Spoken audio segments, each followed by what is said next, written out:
Lovers, kembali lagi sama kita di channel Utaati Otak. Nah, pada kesempatan kali ini kita akan membahas bagaimana sejarah singkat Nabi Musa alaihissalam. Nabi Musa adalah anak dari Nabi Yakub bin Ishak yang berasal dari suku Lewi, negara Mesir. Beliau diangkat menjadi nabi pada tahun 1450 sebelum Masehi. Nabi Musa memiliki kitab suci Taurat. Beliau merupakan salah satu nabi yang masuk ke dalam ulul azmi. Umat Nabi Musa bernama Bani Israel. Pada saat kelahiran beliau, Mesir diperintah oleh seorang raja zalim bernama Fir'aun. Raja Fir'aun membudayakan kekerasan, kekejaman, dan kesewenang-wenangan sehingga rakyatnya hidup dalam ketakutan dan ketidaktenangan. Raja Fir'aun juga memerintahkan kepada rakyatnya untuk menyembahnya seperti Tuhan. Pada suatu hari, Raja Fir'aun diramal oleh seorang ahli nujum. Dikatakan bahwa Raja Fir'aun akan dibinasakan oleh seorang anak laki-laki keturunan Bani Israel. Mendengar ramalan tersebut, Raja Fir'aun memerintahkan setiap bayi laki-laki yang dilahirkan di wilayah Mesir agar dibunuh tanpa terkecuali. Setiap tentara Raja Fir'aun diperintahkan memasuki rumah-rumah penduduk Mesir agar tidak ada satupun bayi laki-laki yang hidup. Namun, atas kehendak dan seizin Allah Subhanahu wa Ta'ala, telah lahir seorang bayi laki-laki keturunan Yakub bin Ishak yang sehat.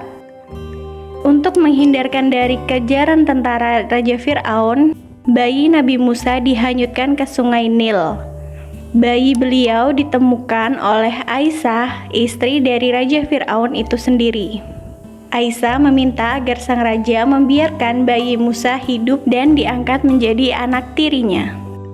Bahkan nama Musa adalah nama yang diberikan oleh keluarga Fir'aun sendiri, yang mana nama Musa tersebut berarti air dan pohon.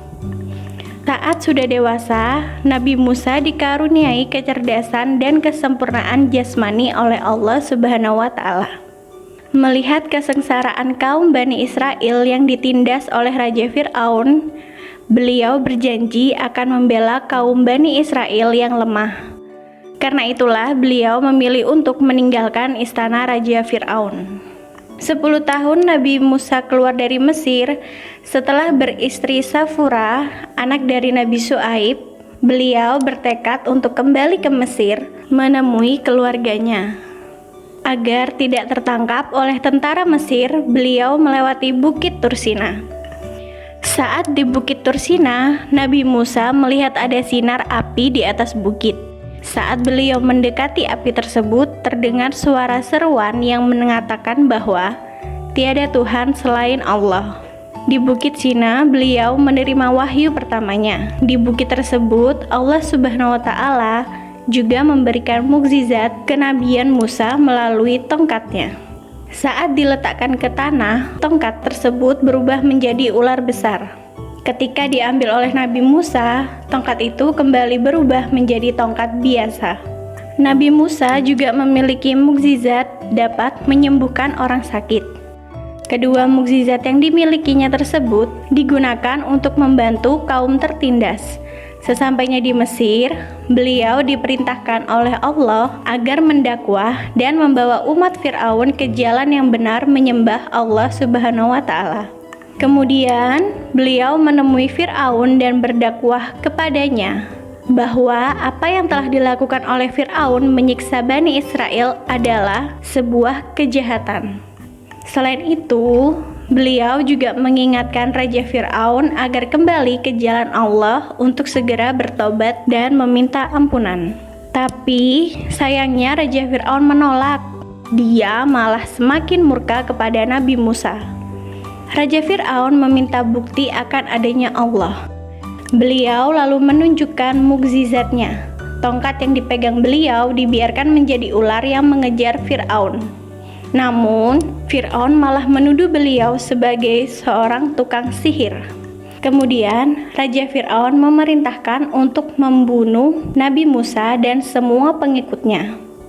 Mendengar hal tersebut, Nabi Musa dan para pengikutnya berusaha menyelamatkan diri dengan pergi dari Mesir. Namun, pasukan Raja Fir'aun terus mengejar mereka. Dalam keadaan terdesak, beliau berdoa kepada Allah agar diberikan keselamatan untuk semua umatnya. Allah Subhanahu wa Ta'ala sangat menyayangi beliau. Doa beliau pun terkabul. Saat beliau dan pengikutnya sudah terpojok di Sungai Nil, Allah memberikan mukjizat selanjutnya. Dengan mengetukkan tongkatnya, beliau membelah lautan Nil agar bisa dilalui oleh beliau dan seluruh umatnya. Setelah selesai menyeberang, pasukan Fir'aun yang mengejar mereka ikut menyeberang. Atas perlindungan Allah Subhanahu wa Ta'ala, tongkat beliau pun mengetuk kembali Sungai Nil, kemudian tertutuplah sungai tersebut. Sehingga semua pasukan dan juga Raja Fir'aun sendiri tenggelam di dasar laut. Nah, Otakers, itulah sejarah singkat Nabi Musa alaihissalam. Semoga kita bisa mengambil pembelajaran yang ada dari cerita Nabi Musa alaihissalam tersebut. Sekian dulu video dari kita. Jangan lupa kalian tetap mainkan kuisnya dan baca artikelnya hanya di utaatiotak.com. Dan jangan lupa ya, kalian subscribe channel kita, kemudian like dan aktifkan lonceng notifikasinya biar teman-teman selalu update video terbaru dari kita. Tunggu video kita selanjutnya. Salam dari Sabang sampai Merauke.